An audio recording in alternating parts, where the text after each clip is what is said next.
ladies and gentlemen, members of the jury, members of the Roll the Tape film crew. At the WBC convention, it has been confirmed Sebastian Fundora will defend the WBC title versus Errol Spence Jr. in 2025. Sebastian Fundora has been cited in recent interviews that he has conducted confirming this information. He said he's excited to fight a world-class champion in Errol Spence. He said he believes it will be a challenge for him, fighting a veteran, a legend. He also stated that he even have goals that he wants to accomplish in the 154-pound division. He was also asked about somehow, some way, someday fighting Terrence Crawford. And he said that he's willing to fight Terrence Crawford and anyone else in the division. He also gave praise and adulation to Tim Tszyu, the fighter he actually defeated and became the new world champion at 154 pounds. Now, let's talk about Errol Spence.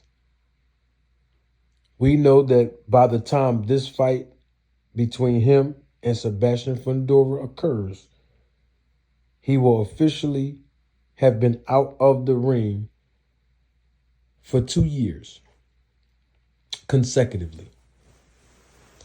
We also know that this will be the first time that Errol Spence will compete at 154 pounds.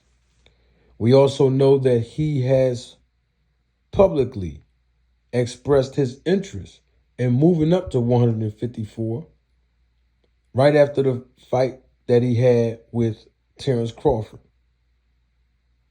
particularly the post-fight press conference.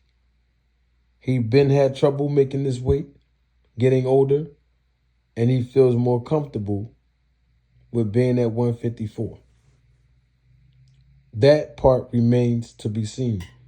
Another part that remains to be seen is something that I've been saying for the last 12 years to certain people that know me very well personally.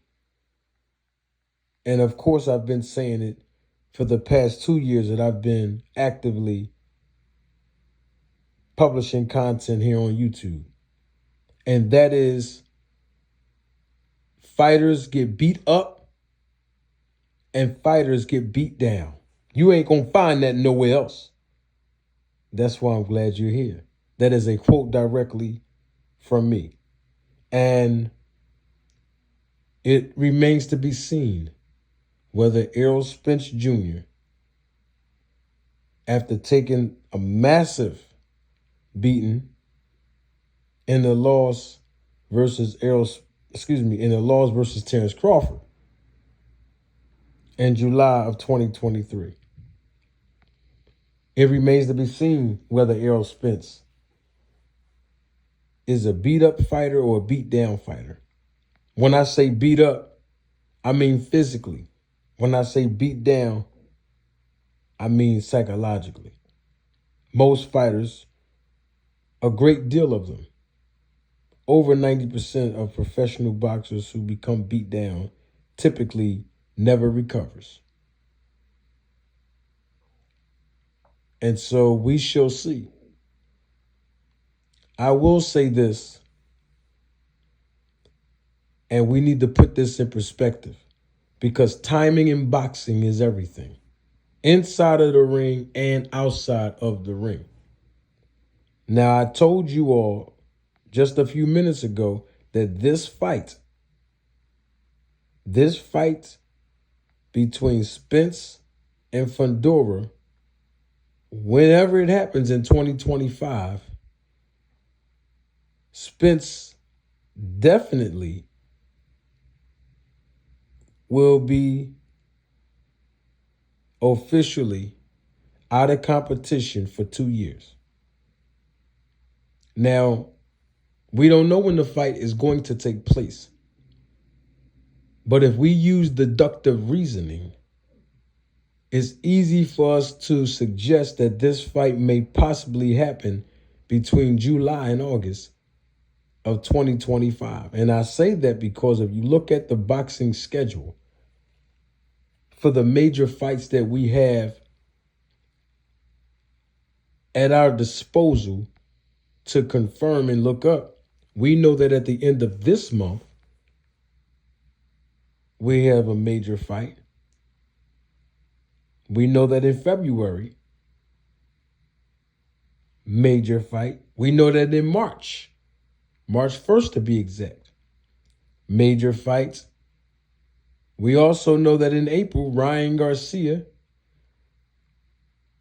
will have basically served his suspension, and it's likely that he'll compete in April like he did the 2 previous years consecutively in the month of April. And even if he doesn't, April is still open. But watch this. May, we know that is a month reserved for Canelo Alvarez because of the Mexican heritage. Cinco de Mayo, to be exact. So I would say somewhere in the summertime. It could be in April. I just don't see it making sense for the promotion to require the same audience and the same fan base to pay per view every single time a pay-per-view event occurs. And pay-per-view events are occurring at least at minimum 3 months. Least 3 months. So when you have all of these fights and you have the demand for these fights and you have the supply that correlate with the demand, the pressure is on the fan and the fans of boxing to pull out their wallet and pocketbook, to pull out our financial resources and pay to experience the fight. And so, with that being said, there are so many other disadvantages for Errol Spence in this fight. And we're going to break it down in subsequent videos that shall follow this one. But Sebastian Fundora has been very active compared to Spence. He has the height. He has the weight. This is Errol's first time in this division, putting on a little bit more weight